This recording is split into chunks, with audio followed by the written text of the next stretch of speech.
Hello and welcome to Inside the Americas. I'm Rochelle Ferguson-Buyahi. Coming up on this week's show. Amid an ongoing probe into Russia's alleged meddling in US presidential elections, 3 of President Trump's aides have been charged. The Hollywood actor Kevin Spacey faces a growing backlash over allegations he made sexual advances towards an actor when he was 14 years old. And a man sentenced to life without parole as a juvenile adjusts to life on the outside after 28 years behind bars.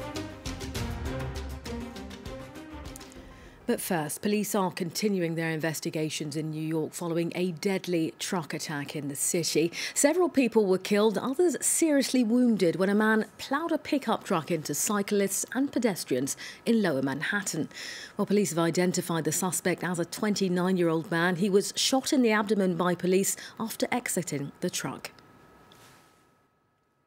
Amid an ongoing probe into Russia's alleged meddling in US presidential elections, 3 of President Trump's aides have been charged. Paul Manafort faces charges of money laundering and conspiracy to defraud the US government, alongside his business partner, Rick Gates.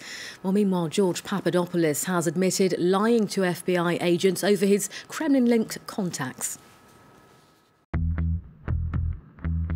These 3 men could become the thorn in Donald Trump's side. Paul Manafort, his former campaign chairman, Richard Gates, Manafort's protege, and George Papadopoulos, a former foreign policy advisor to Trump. All 3 have been targeted by the FBI and by this man, Robert Mueller, the special counsel leading the investigation into potential Russian meddling in the 2016 presidential election. Manafort and Gates have been indicted on 12 charges, including conspiracy against the United States and money laundering. The men's connection to Viktor Yanukovych, former pro-Russian president of Ukraine, is of particular interest to the FBI, as is the alleged laundering of some $75 million. The indictments are related to incidents that predate 2016 and make no direct mention of the Trump campaign or Russian involvement in the election, a fact Trump pointed out on Twitter.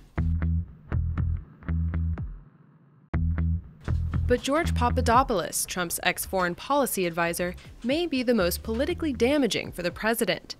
Mueller announced Monday that Papadopoulos had pleaded guilty to lying to the FBI about his contacts with Russians during the election.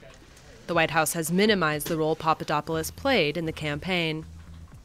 This individual was the member of a volunteer advisory council that met one time over the course of a year, and he was part of a list that was read out in the Washington Post. I'd hardly call that some sort of regular advisor. Papadopoulos has agreed to cooperate with the FBI.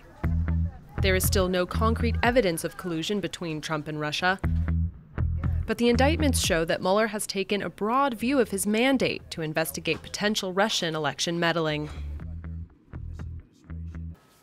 The Hollywood actor Kevin Spacey is facing growing condemnation following allegations he made sexual advances towards an actor when he was just 14 years old. Spacey's response to the accusations on Twitter only sparked further backlash, particularly amongst gay rights activists. Rebecca Rossman has this report. An apology that only created an even bigger uproar.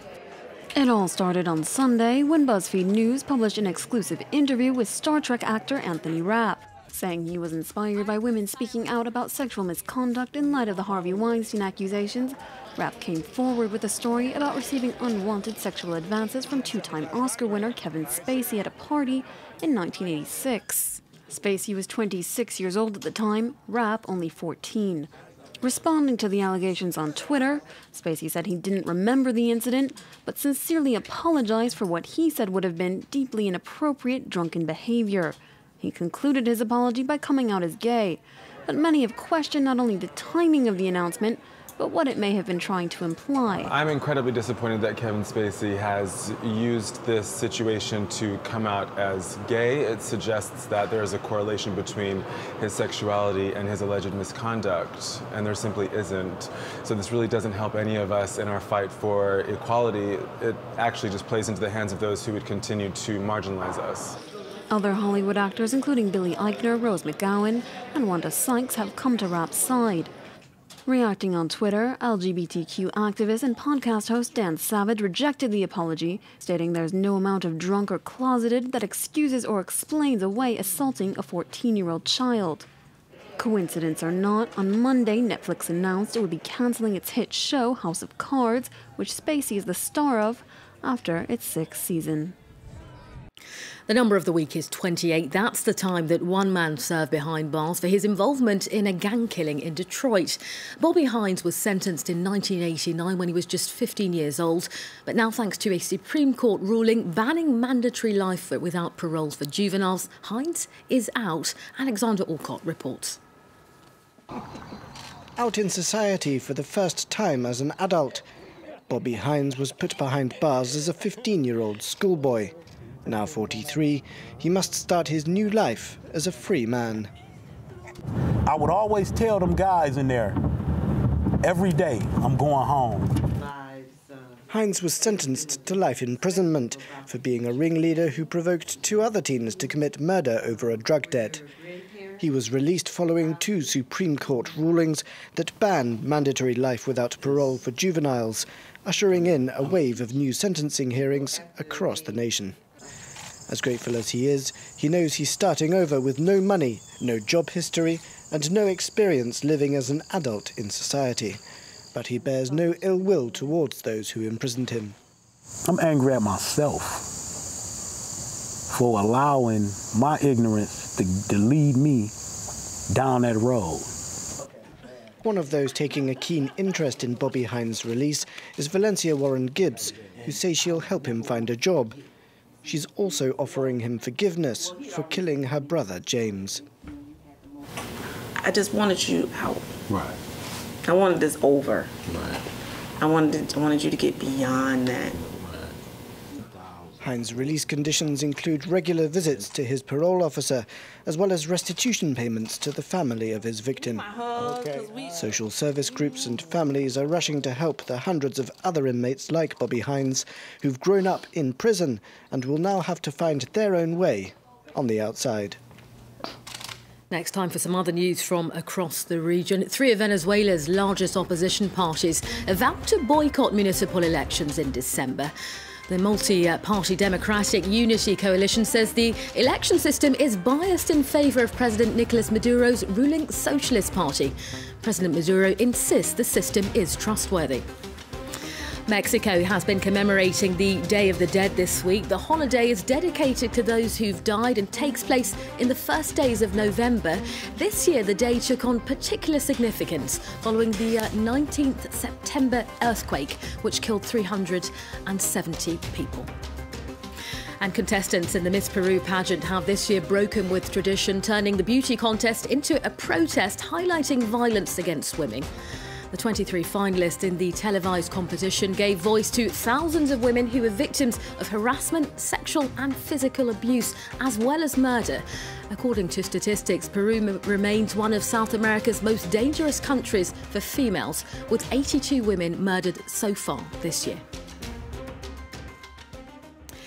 And finally, the Waiapi are an ancient tribe living in Brazil's Amazon rainforest. They are now fearing invasion by international mining companies.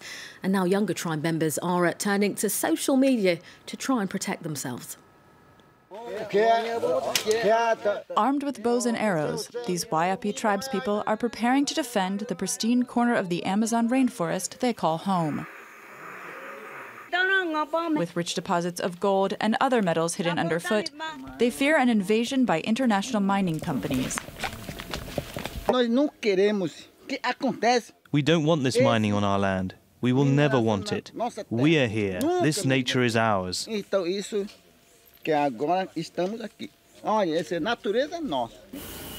August, President Michel Temer abruptly ended mining restrictions in parts of the Renka Conservation Zone, an area the size of Switzerland that encompasses the Waiapi Reserve. Temer backtracked in September, but the tribe remains apprehensive. We are still ready. We are not sitting still. We keep fighting so that nothing else happens. First encountered by outsiders in the 1970s, older villagers, like Chief Tsako, are still haunted by memories of the Waiapi being nearly wiped out by the measles. We're still upset because during that time, the children of the Waiapi were stolen from us. The tribe's way of life is still far from modern. But the younger generation is using today's technology in the fight to preserve their ancient traditions. They post videos on social media, like this one showing an anti-Tamar protest, when they have access to the web in town.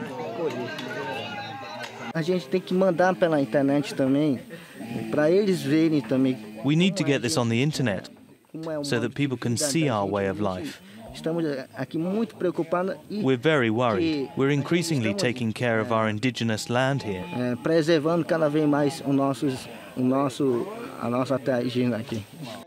With just roughly 1,200 tribe members today, scattered in villages accessible only by foot or river, their poisoned arrows are mostly bravado.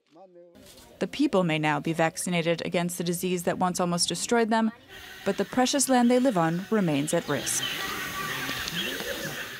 Well, that's all we have time for this week. Don't forget, you can watch this show and plenty of others on our website at france24.com. See you at the same time next week.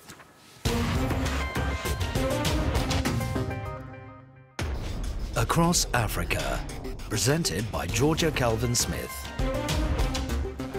From North to South Africa, from Bamako to Nairobi, from Accra to Mogadishu. Bringing you all the political, economic, cultural and social news from Africa for a better insight into an ever-changing continent. Across Africa on France 24 and France24.com.